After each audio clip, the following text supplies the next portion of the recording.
including William Donaldson, who is head of the American Securities and Exchange Commission.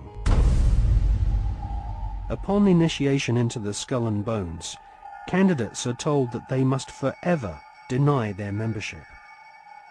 The psychological mind programming and brainwashing which goes on inside the tomb can only be guessed at, as no bonesman has ever broken the fraternity's rule of silence. Fellow students at Yale have often said that on the night of ceremonies, blood-curdling yells and shrieks can be heard from inside the tomb. Some say the initiates are forced to wrestle in mud and are even beaten. This technique has been used by the CIA and EST brainwashing organizations who seek to wear down the subject mentally and physically using a program of punishment and verbal abuse. Once the will of the candidate has been broken and they have divulged all their sexual secrets to the elder bonesmen, they stand naked and are reborn in a mockery of a Christian baptism, with elder bonesmen dressed as the Pope and the devil conducting the ritual. Ron Rosenbaum is a journalist who writes for the New York Observer. He secretly filmed an initiation ceremony from the top of a building near the Skull and Bones headquarters. Members of the order dress up as the devil, the Pope, and a kind of Don Quixote character.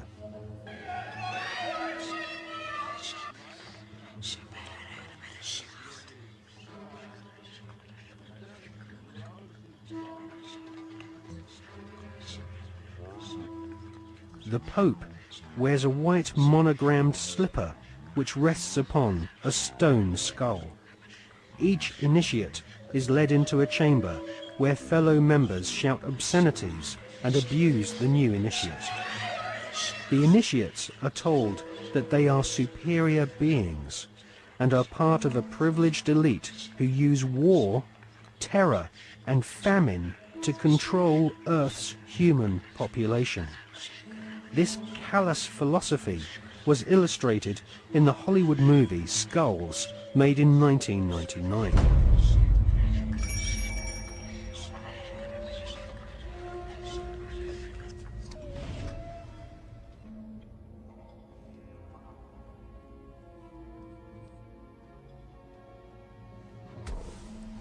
Over the years, there have been several break-ins at the tomb, which is the headquarters of the Skull and Bones at Yale University. The artifacts which have been found have included membership lists of another secret society which operates on the campus called the Scroll and Key. Now, it seems pretty obvious as we research this material that the wolf's head, Phi Beta Kappa, the Scroll and Key, and Skull and Bones are all different flavours of the same Bavarian Illuminati secret society.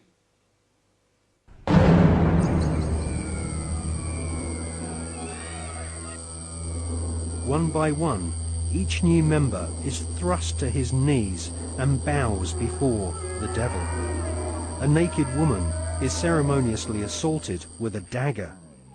The devil lays each initiate into a coffin, and a ribbon is tied to their genitalia. Everyone is encouraged to divulge their entire sexual life history whilst masturbating. With all their innermost secrets known to the other bonesmen, the new initiates are threatened with blackmail if they ever reveal the secrets of this Masonic order. At this point, they are dressed in long robes and rechristened with their occult names. The Don Quixote character taps each member on the shoulder with a silver sword and proclaims, "By our order, I dub thee Knight of Eulogia."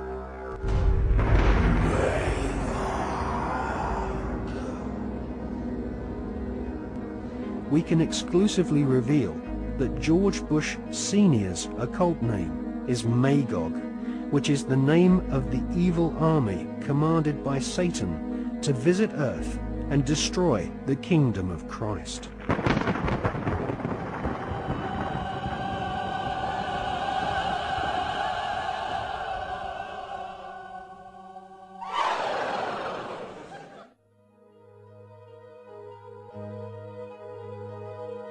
The American Ivy League colleges each have their own branches of the Skull and Bones Brotherhood of Death, indoctrinating the children of America's elite families who go on to become the captains of industry, banking, law, military, and the media.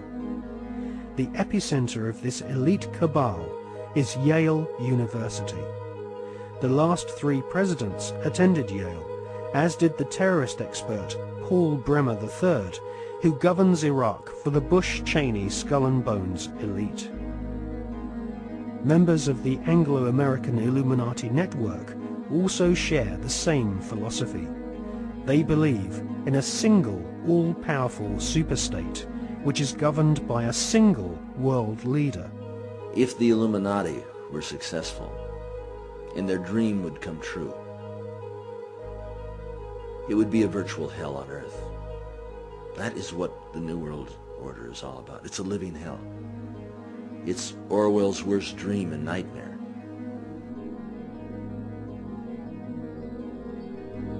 Well, to understand the philosophy of the Skull and Bones Society, you have to understand the philosophy of 18th and 19th century Germany with people such as Hegel. Now, the dialectic system, the dialectical political system, was not devised by Karl Marx. It was actually developed by Hegel, Fichte, and also contributed to by Kant.